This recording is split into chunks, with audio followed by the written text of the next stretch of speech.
Hi guys, Jello here ulit. So yun guys, sorry. So yun guys. Ay share ko lang to. Share ko lang to guys sa mga ganitong water valve na yung lagay ng automatic to guys sa automatic ng washing machine. Shorted na siya kaya nakikita natin na nasisira niya yung valve niya. So guys, ito yung galing sa kanya, nawalan ng power. Tapos ito yung bago, nasira kasi hindi namin napansin na yung water level niya water pump niya o itong ano ba tawag dito, valve niya or lagayan ng gripo guys, ayan, ito shorted na, sira na. So kumuha tayo ng bago. Ito guys yung bago, ayan. So baliktad nga lang yung pinaka ano niya, yung terminal, nalagayan ng terminal. Titingnan natin kung mababaliktad natin to, no? So, subukan ko kung mababaliktad ko to para kahit pa paano maparehas siya ng terminal niya. No, ayun, nakabaliktad ayun. Ito yung sira guys, ito yung buo. So, tetest rin natin to guys para masabi ko sa inyo na buo to, tapos ito yung sira. So, nagulat din kami guys kasi hindi rin namin akalain na shorted to. Kasi nga, akala namin, umandar lang kasi nga, in-spin lang namin. Pag spin namin, pumutok. So, pumutok tong pinaka-diode dito. Ayan. So, hindi na natin kayang i-repair kasi nga may alamang mayroon pang ibang problema to. Ito lang naman problema itong diode na to, kaso baka mayroon pang ibang nadamay sa pagka-putok nitong board na to. Itong board na to guys. Yan, bago to Ito yung luma niya. Yan. Kaya pag oras na magte-test kayo guys, try nyo i-test na rin tong water valve niya. Itong lagayan ng gripo. Ito yung gripo guys So, pasukan ng tubig. So, lagi nyo na itong i-test para kahit pa paano, kahit magpalit kayo ng board, hindi siya madaling masira. O tawag dito, hindi mag-short yung bago nating board. Ayan guys, So, nasira siya dahil nga sira na yung hindi ko alam tawag dito guys kung ano, parang water valve yung tawag ko dito Yung iba kasi parang tawag dito yung inlet valve yata tawag dito. So, hindi ko masyado masabi ko anong pangalan nito. Basta, alam ko, lagayan ng tubig, lagayan ng posto, o ipasukan ng tubig para sa automatic washing machine, no? So, testerin natin, guys. Itong gagamitin natin, tester. Itong, ano natin na yan, ilaw. Yan, tester light natin na yan. Yan, tester light na yan. Yan ang gagawin nating tester. Tapos, short lang natin to guys. Ito yung tester. Pag oras na dinikit ko to, ilaw yan, guys. Ayan, yan, ilaw to. Yan. Pag oras na dinikit-dikit ko to, ilaw yan. Yan, yan. So, lagay natin dito guys. Itong isa na to. At isa na to. Pansin nyo guys, may ano siya, yun gumagana naman kaso, hindi na siya yung, ayan narinig nyo? Yan. Sabihin, buo pa itong isa na to. Ayan. Pero wala siyang ilaw guys. Ayan wala siyang ilaw. So, buo yan. Buo to. Pag nilagay ko naman sa kabila, ito. At nilagay ko dito, ayun, may ilaw siya. Ayan So, sira na to guys. So, ibig sabihin shorted talaga siya. Pag oras na dinikitan natin siya ng bakal, so, pag dinikitan natin siya ng bakal, ito dikit natin. Ayun talaga.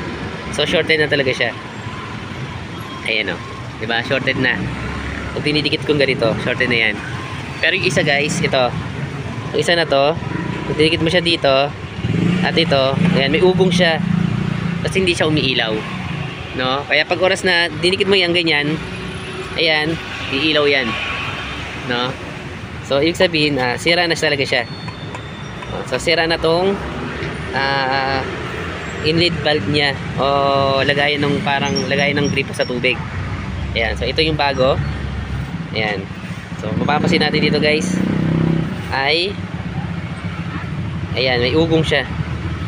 Ayan, may ugong siya. Ayan, may ugong to. Pag hinawakan mo ganito guys, may ugong yan. Ayan, may ugong siya. Pero wala siyang ilaw, no? Tapos ganito nito sa kabila. Yan. Yan, may ugong lang din. At wala ring ilaw. Ayan. So, yung guys, yun lang ang pan-testing ko dito kung paano mag-test. Pwede rin naman kayo mag-test ng mga ganito, mga ganyan, at ganito. So, syempre mas sigurado na ako dito sa ilaw natin, yung tester natin. So, pwede naman tayo mag-tester dyan. Subukan natin. Yung tester natin dito na ito. Yan, para hindi kayo masyadong Mahirapan ko ako lang may ganun na tester, no? So, try natin yung tester na yan. Ayan. Tinikit natin yan, yung papalo siya. Ito ba guys? Yan, papalo, no?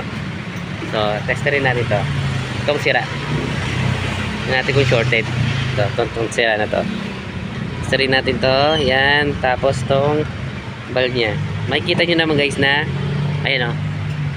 Yan. Pares lang din naman, oh. Papalo siya. Pag dinikit natin siya dyan, ayun. Ibig sabihin talaga, shorted na talaga to. Kaya wag nyo kakalimutan na i-test to pag nagpa-apply kayo ng board. Try nyo i-test din yan. Kahit ako nagulat din ako eh. Ayan, oh. Kala ko board lang yung may problema kasi walang power. So yun pala, kaya siya nawala ng power dahil dito nasira yung pinaka board natin. Ayan. Bago yan guys, ito yung luma. So bibili tayo ng ganito. So yun, binalag ko lang para aware din kayo sakaling kayo na yung gagawa at magpapalit ng board. So lagi nyo tetesterin to. So yun guys. So yun guys, ito yan. Ayaw yung matitrending ka. So ito guys, yan yung bago na nating board. Tapos ito na pinalitan natin. So ready na tayo. Testing! Testing! Testing natin to. Tingnan natin kung sasabog na talaga. Saksakan natin. Parang gusto ko na rin mag-bike. So yun guys. Ready to mingle na to. Pag umusok, edi wow. On. On. Tapos ano ba tawag dito? Paano natin makikita yung ano nito? Wash, spin program. Spin, tapos start. Balbagod, oh. Hindi naman iikot yan.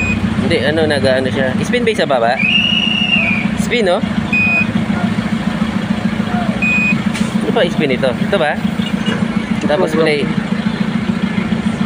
Baba, di ba? So, start natin. Tapos play muna. Ayan na. Ito na siya.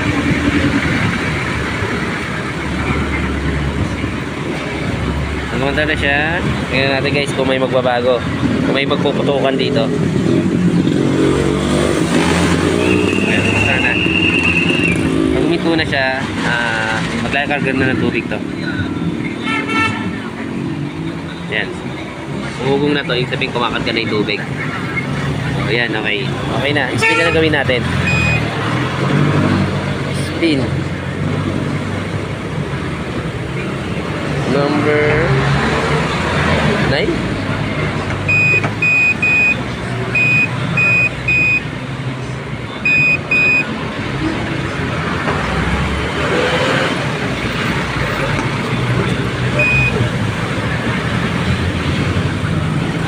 Number 9.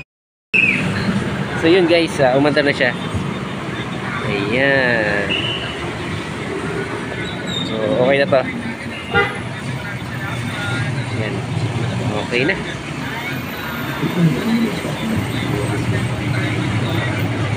Spin na siya. Ayan, spin na. So yun guys, okay na to.